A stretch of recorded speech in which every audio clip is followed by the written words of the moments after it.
the typical number of GPs that we have per fund is something like 11 or 12.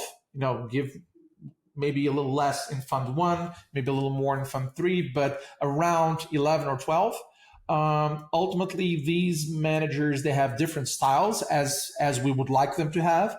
But I think it's reasonable to assume that each one of them is going to invest in anywhere between 15 to 25 companies. So let's call it 20 companies.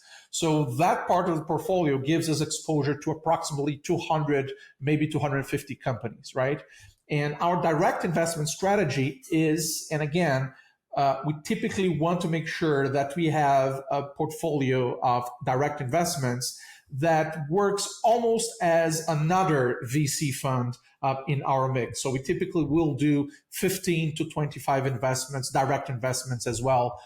And normally those investments come, and to a later stage in the life of the companies, we will typically do a Series A, maybe an early B, but ultimately we try to be very flexible, and we try to make sure that the odds of us getting the companies right are higher, because we have this kind of front row seat to watch what the company has been building since day zero.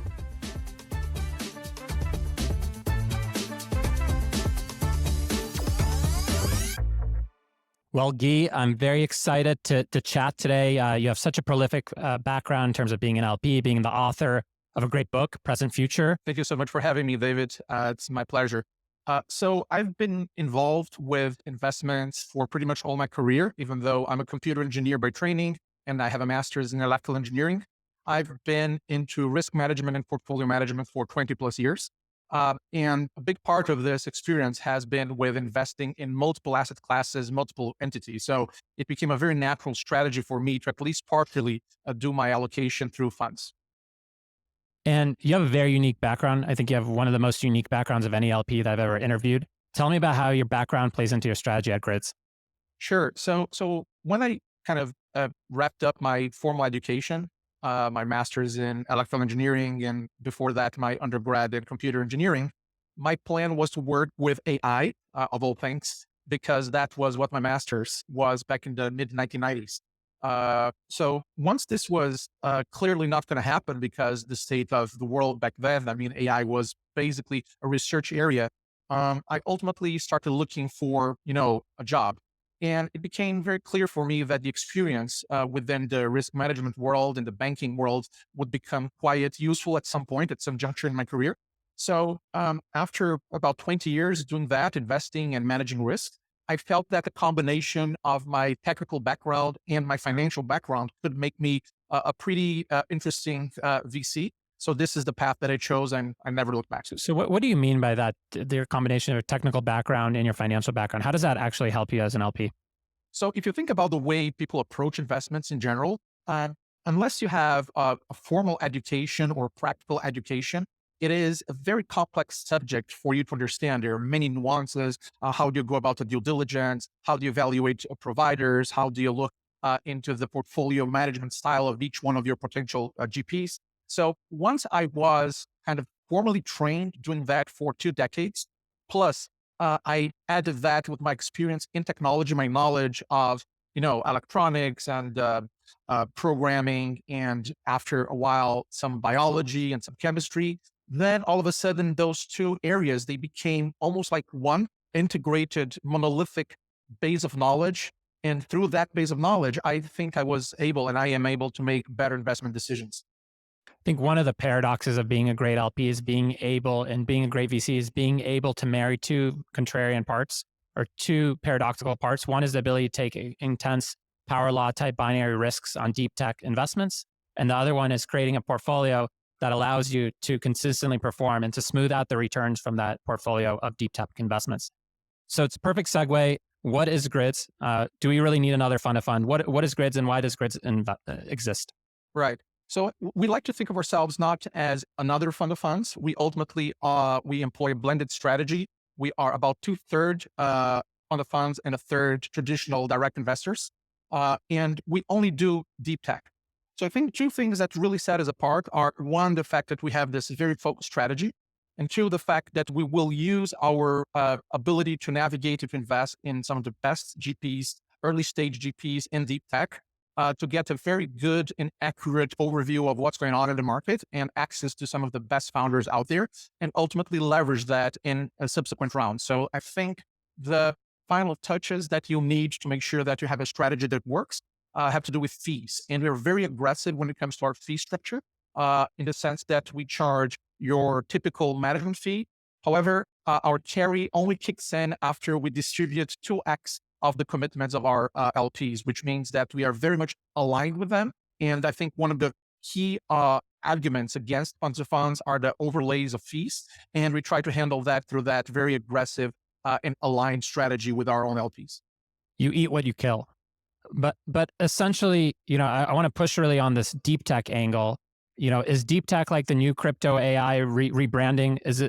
What alpha do you generate by being purely focused on deep tech? And what does that even mean? That's a great question. So let's start by trying to create some sort of definition of what does deep tech mean. And in our world, the way we see it is any kind of company or any kind of project where there is a clear technical moat around it, a clear barrier of entry, where you need to have, a number of years of formal education in you to be able to handle it. So PhDs, post-PhDs, researchers are your typical founders for deep tech companies. And that's something that is very hard to copy. They normally come with some patent protection, some intellectual property. So that's a part of the world that we look at. The other part that we feel that's very important is that when it comes to deep tech, there is a very interesting asymmetry. And as a former risk manager, we love asymmetries because they do mean that you have some sort of advantage when you come into. You don't come into at a level playing field. There is some advantages. And if you think about how the world has been working so far, specifically in the US, there has been for the last 50 years, a statistic that has been kept at the very same levels for 50 years, which is science and engineering PhDs compose 1 in every 10,000 people in the US. That's the number for the last 50 years. So that's scarce, right? There are not many of those out there. Second thing, and so that's one asymmetry. The second thing is that we are now living in a world where pretty much every single incumbent, I don't care which area they work at, but every single incumbent is already very much aware that they will need to be on top of whatever technological innovations are happening in their respective fields, so that don't become obsolete, so that they don't become the next Kodak or Nokia or Blockbuster. And statistically speaking, if you are a listed companies in the 1930s, on average, you will remain listed for almost 100 years, right? But if you are a listed company in, let's say, 2025, on average, you're going to be listed for 14 years, and that's it. So another asymmetry is that there will be more buyers of high technology than sellers, because again, there will not be that many people able to build and to develop advanced technology. So we feel that the deep tech angle is not a fad. We feel that this is something that will ultimately continue to drive progress in multiple areas, not only AI, but in biotechnology, in robotics, in advanced materials, in energy, and so on and so forth. I didn't tell you this before the interview, but I did read your book, Present Future, and there you talk about nano, AI, information technology, biotech. Which one of these fields are you most excited about? You have to pick one. Which one would you pick for the next 10 years? I'll not dodge your question because that would be unfair to you and to our viewers and listeners. So I would go with biotech. I think biotech is now living a phenomenal moment where the convergence of the underlying technological infrastructure, robotics, computer vision, plus data processing, AI techniques, pattern matching techniques, and the advances, of course, in the biology and chemistry fields alone, I think they are kind of pointing to a convergence that will ultimately drive phenomenal companies into the forefront of our technical capabilities. So I think if I had to choose one, I would say life sciences and in particular, biotechnology. What does a world in 10 years look like if the biotech revolution formally operationalizes? So ultimately, if you think about how the world has been, how the history of disease have been playing out throughout, the last hundreds of years, we now live in a world where the infectious diseases, they are not the ones that are going to kill you, right? We have the capability to develop vaccines. Most of the diseases that killed hundreds of millions of people over the past few centuries have been either completely eliminated or now we have cures for them. So we're now left with the big killers of our time, which are neurodegenerative diseases, heart diseases in general, and cancers, right? Because these are, most of those are diseases that are associated with old age. So we are already witnessing right now the world becoming older, right? The percentage of the world that is 65 and up has never been so high, and it's becoming higher and will continue to creep up. You now have a number of countries out there where the average lifespan is already above 80 years old, which was something that just half a century ago was kind of unheard of. And we're going to see a world where the impact of living better and longer will ultimately be the most important advance for our own society that we have experienced for a number of years. And I think that diagnostics, therapeutics, drug development, all of those areas within the umbrella of life sciences are poised to make this a very interesting run for investors that are willing to kind of correctly allocate their money into this particular field. Guy, you've been in AI since the 90s, which is something that only a handful of investors on the planet could say. What is the future of AI, artificial intelligence, and who will be the winner of the AI space in the next 10 years, in your opinion? So I think that ultimately the trend that I think is kind of playing out in front of us is the myth of the centaurs, right? The half man, half machine being able to be the winners of this particular revolution. I think AI has been up to a number of false starts since the mid 1950s when they started the summer of AI. It happened back in Dartmouth, up until the winter of AI in the 20th century. And now we're looking at a process that has no turning back. We're now living in the world of AI. And I think the developments that are going to be facing us, the decisions that are going to be facing us are going to be quite critical. But I'm ultimately very optimistic because there is a paradox that people have been studying for 150 years. It's called the Jevons paradox. And Jevons was a British economist. And he wrote a book at the very tail end of the first industrial revolution back in 1865, and where he was discussing the effects that the increased efficiency of steam engines and the use of coal would have. He was arguing that although coal was now a commodity that was much more efficient, the world seemed to need more of that and not less, because now you could do so many more things with coal than you could do just 20 or 30 years before. And this paradox has been playing out for highways. Every time you add another extra lane or two on a highway, you continue to have traffic jams because you have more efficiency, more cars, and hence you get your gridlocks all the same. This has been playing out with solar panels. This has been playing out with agriculture, precision agriculture. You don't need so much land, but now it's cheaper, so demand increases. And I do believe that this will play out with, the labor force. There is this whole panic around, oh my God, AI is going to come and eliminate jobs and make people, that are not so skilled out of jobs, or maybe that are too skilled out of jobs. And I do believe that we will witness the same paradox playing out with human labor. We, as workers that are able to enhance our abilities with AI, we're going to see more demand, more work, and I think we're going to continue to see a prosperous, environment for the development of multiple new skills, multiple new jobs. So I am ultimately optimistic about the trend that AI is going to start. And as it comes to winners, AI is a very different animal when it comes to innovation, because for the first time, the big guys, they have the upper hand, right? The big tech companies like Meta, Amazon, Google, and Microsoft, they do have the upper hand because the massive data that is required, the massive processing power, powered either by NVIDIA or by other silicon companies. This is not going to remain the same.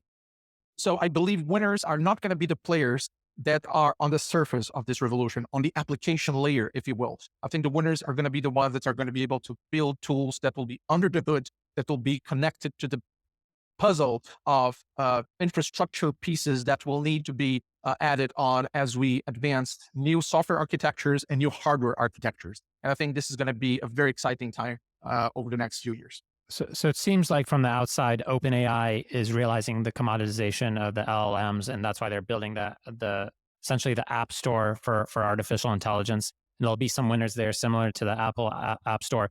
When you say infrastructure and winners in that case, what do you mean exactly? What are some spaces that you're really excited about? So let's go back to biotechnology, for instance, right? It is probably not very wise if you want to train or use or leverage an existing LLM that is not specialized into your realm to develop a new drug, a new diagnostic tool, a new therapeutics tool. So I think the winners are going to be the ones that are going to be able to hear, you are a microbiologist or you're a chemist or you are an expert in protein interactions. I'm an expert in data analysis and computing. I am able to look at the world of biology or chemistry or whatever, and I'm able to kind of create an LLM that is an expert with no noise, with no hallucinatory biases that will power your application or will power your research. So I do believe that those architectures where you need curated data, where you need experts kind of chiming in on how we're going to go about the modeling of that library or that particular application, that's where there is a ton of value. And I think this is not restricted to biotechnology. I think this is true for manufacturing, for logistics, for retail, for any food, beverage, any kind of big business area you can think of. I think these guys will be able to benefit from this architecture that is being built before our eyes. We saw a month ago the attempted takeover of OpenAI by a movement called Effective Altruists, or EAs. Their argument would be that they are trying to keep Pandora's box from opening and AI from coming in and potentially, even if there is a 1% chance that this would happen, could potentially take over and destroy the human civilization. What are your views on the EA movement and effective altruism? So ultimately, I've learned over 20 plus years working in risk management that it's very, very rare for whatever scenario you're preparing to, the worst case scenario you can imagine, that this will be playing out. It's usually much worse and usually caused by something you never saw coming. So I do believe that people are probably focusing on the wrong side of the problem. I think that ultimately, all those initiatives, right, that you can compare a little bit with what the Luddites did, during the first industrial revolution, throwing sabots inside the weaving machines, rebelling against the machines. I think you can ultimately make a parallel because, again, history doesn't repeat itself, but it rhymes. And now people are pushing back a little bit on that front. But I think what people don't really realize is that if, of course, we're creating an entity, if you will, an artificial entity that has computing powers, processing powers, data analysis powers that far surpasses our powers, but we still are able for the foreseeable future to keep that particular power very much under strict supervision. And I think that to try to stem this development, to try to kind of get in the way of that and say, okay, this has to be built in another manner, or this has to be built slower or whatever, I think that goes against the nature of innovation. Innovation is a chaotic process. Sometimes we will reach that end. Sometimes we'll feel that, okay, this is probably something that we should not be playing with. But again, we've been here before, right? When we were able to break the atom and literally build planet-wiping weapons, we kind of dealt with it. Okay, now we have this power. We have to be responsible and put guardrails around that. So I think that we will ultimately be able to control and we will succeed at making sure that AIs work for us and not the other way around. All the conversations surrounding the companies that are now well-positioned in this space are, as in any other business venture, conversations that have to do with power and earnings and money and status. And I think that this is just human nature. We'll continue to see that, I would say, for centuries to come. This is not going to go anywhere. I think I'm sympathetic to the EI, at least the intent of the EI movement, or many of those in the movement. Many include luminaries such as Elon Musk. I think there's two main things that they fail to realize.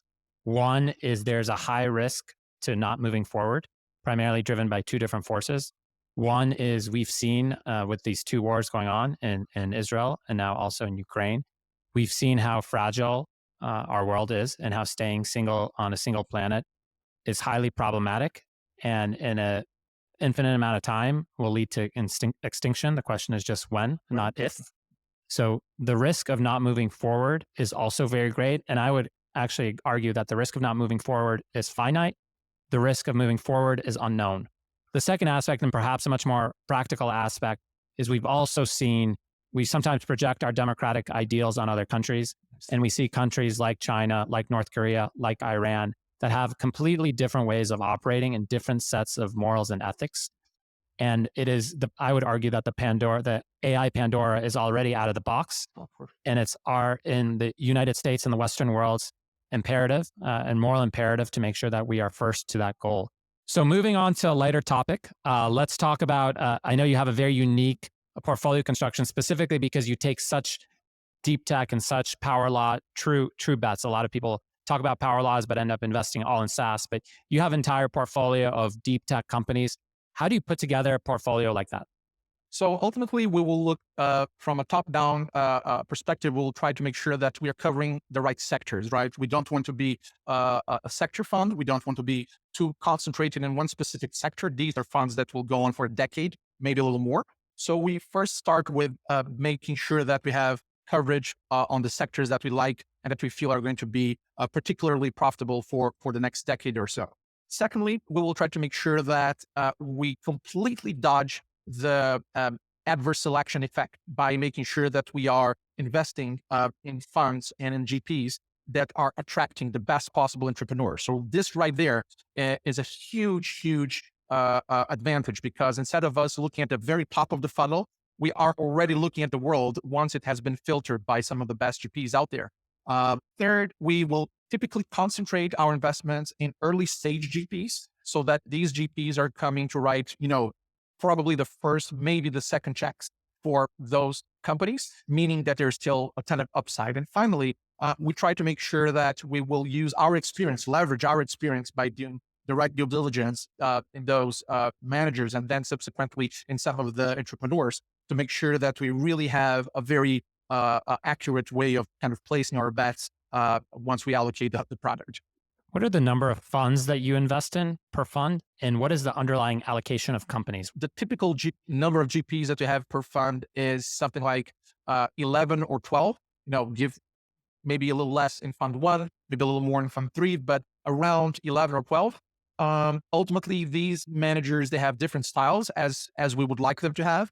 But I think it's reasonable to assume that each one of them is going to invest in anywhere between 15 to 25 companies. So let's call it 20 companies. So that part of the portfolio gives us exposure to approximately 200, maybe 250 companies, right? And our direct investment strategy is, and again, we typically want to make sure that we have a portfolio of direct investments that works almost as another VC fund in our mix. So we typically will do 15 to 25 investments, direct investments as well. And normally those investments come, and to a later stage in the life of the companies, we will typically do a series A, maybe an early B, but ultimately we try to be very flexible, and we try to make sure that the odds of us getting the companies right are higher, because we have this kind of front row seat to watch what the company has been building since day zero. And Guy, you have 250 companies. You essentially have another 15 to 20, I'll call it, the 12th or the 13th manager. So you have 265 to 270 companies. Why is it that LPs still want over diversification within each single portfolio? Why aren't you just saying play offense, offense, offense? So that's a great question. So our view and all the simulations, all the tests, all the analysis that we did before we started with this model pointed to a world where if you tried to play offense, you would get it right every now and then, but you would also be really hurt every now and then. And ultimately, you'd have maybe mediocre returns with a ton of volatility. So one year you'll be feeling like, the king of the world. The other year, you're going to say, okay, I don't know anything about investing. Ultimately, what we have built is a machine that hopefully will produce consistent returns, high quality risk return relationships every single vintage. So if you look at the portfolio, because we have 200 plus companies, chances are we're never, ever going to be a 10x fund. And that's okay, because by design, we don't want to be a 10x fund. What we don't want to be is a 0 or 0.5x fund. We want to be every single vintage between a 2.5 and a 5x net fund.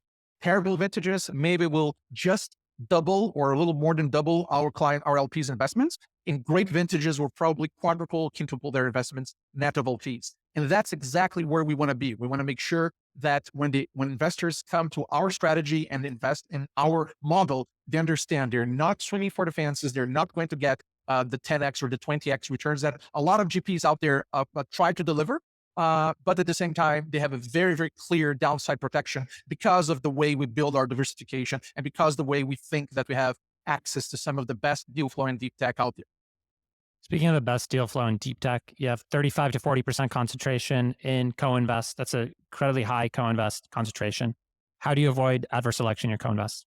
So ultimately, we don't lead. Ultimately, I don't think that I can see something in a company that no one else can see.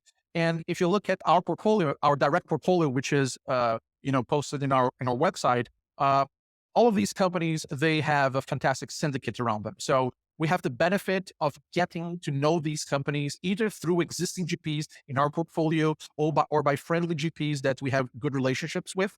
And we also try, once we build that portfolio, not to overweight any specific company. If you look at the range of checks we're writing to these companies, we'll write checks anywhere from $350,000 up to $3 million when we have really high conviction and we double down on a specific company. But this strategy has a ton of guardrails around it, right? We have limits when it comes to the funds we're investing in, the companies we're investing in, the sectors we're investing in. So even when things don't go really, really well, we do have, again, limited downside. And of course, I can argue, but people in venture shouldn't be concerned with the left side of the distribution of returns, right? People in venture are looking at the upside. They're looking at the right side of the distribution of returns. And in my experience, in managing other people's money, which is an incredible responsibility, is that is really not the case. That people are, actually, they are okay with losing money, but they're really, really frustrated with surprises. And venture is such a hard asset class to predict. So surprises are almost inevitable. So what we have built is a strategy where negative surprises, they're probably very well controlled and restricted up to a certain point. And your upside, with the addition of 1/3 or maybe a little more of 1/3 of the portfolio into direct investments, it's almost like I'm giving you some optionality. But guess what? The optionality I'm bringing to you is curated and is leveraged by our network and our partnership with many of the best GPs in the world. So we feel it's a great way to leverage those connections and at the same time to produce a great risk-adjusted return for our investor base. You mentioned GP relationships and how important that is as part of your strategy. What is the gold standard? What is your ideal GP, both from what you look for, but also from the relationship? If you could tackle, it's a two-sided question. Of course. So I think ideal GPs, they are incredibly transparent, not only in quarterly reports and annual meetings, but also when between quarters stuff happens, right? When a company is in trouble or when a company is doing particularly great.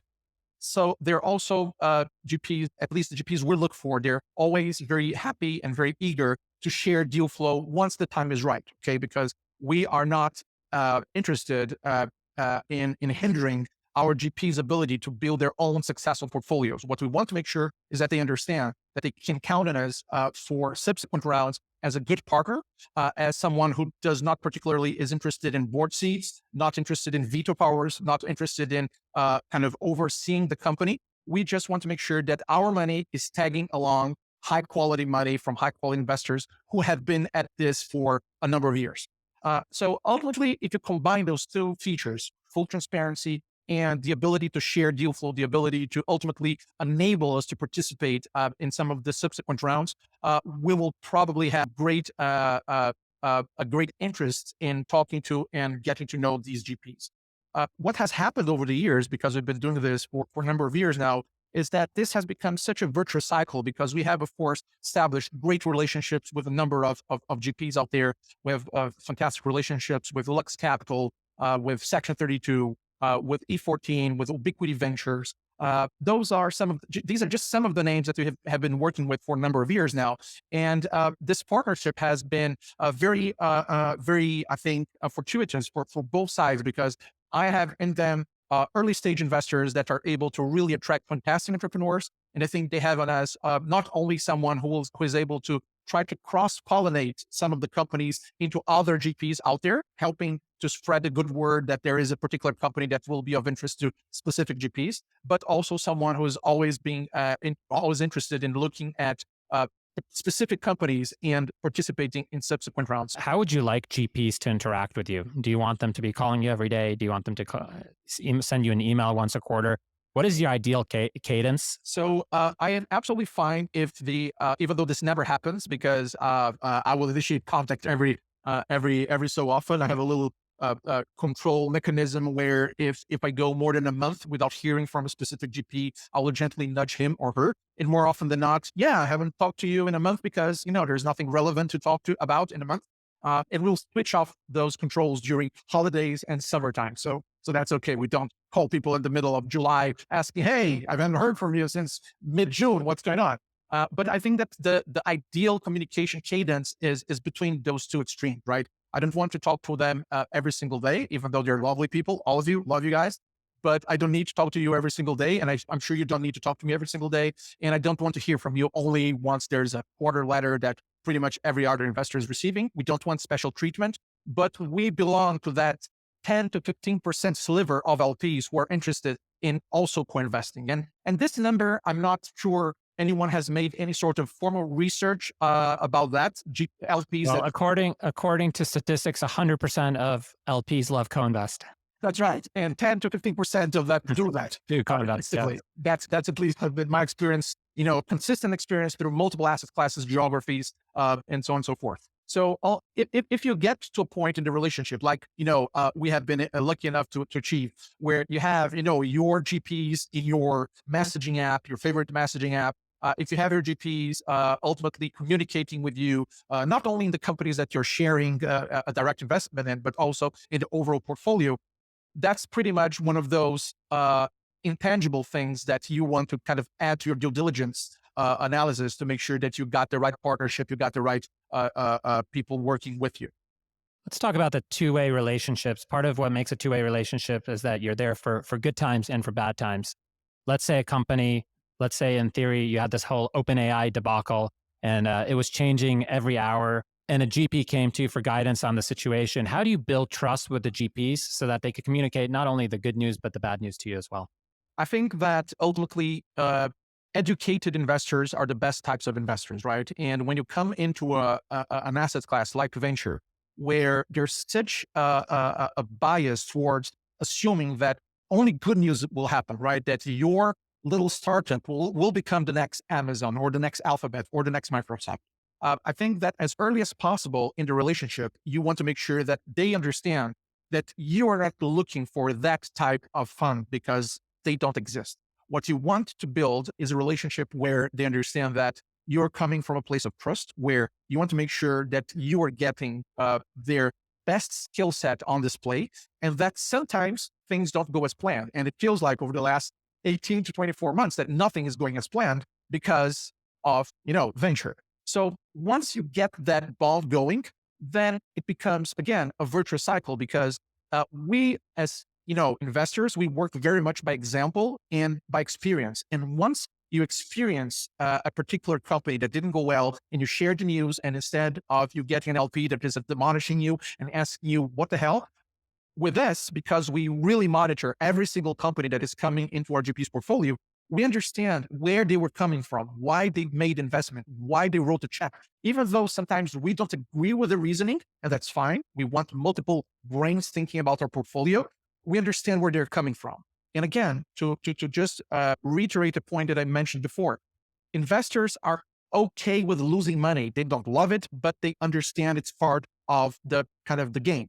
However, investors really freak out when there's a surprise, when there's something from the left field, something they really didn't see coming, something that is out of style and out of whack. This is what really breaks relationships. And this is something that we will take every single step possible, leveraging a 20+ year experience in risk management to avoid, to make sure that the relationships that we build are everlasting. And again, many of the funds that we've been working with have been present in every single one of our vintages. I think that's one of the elusive LP value adds. When you talk to first or second time GPs, they're always talking about economics, co-invest. That's what they think is LP value add. When you look at the third, fourth, fifth time GPs, they're looking for people that are dedicated to the asset class. And that means many different things. That means supporting GPs through difficult times, because sometimes the best returns come in difficult times. But it also means being there for multiple vintages and being an absorber. There's this concept in psychology that you want to be around people that absorb chaos instead of repel it and amplify it back to you. Sometimes you have an issue and you go to somebody and then you end up being the one that's actually trying to calm them down, trying to lead them through your own issue. So you want LPs that are really absorbing that and being good thought partners.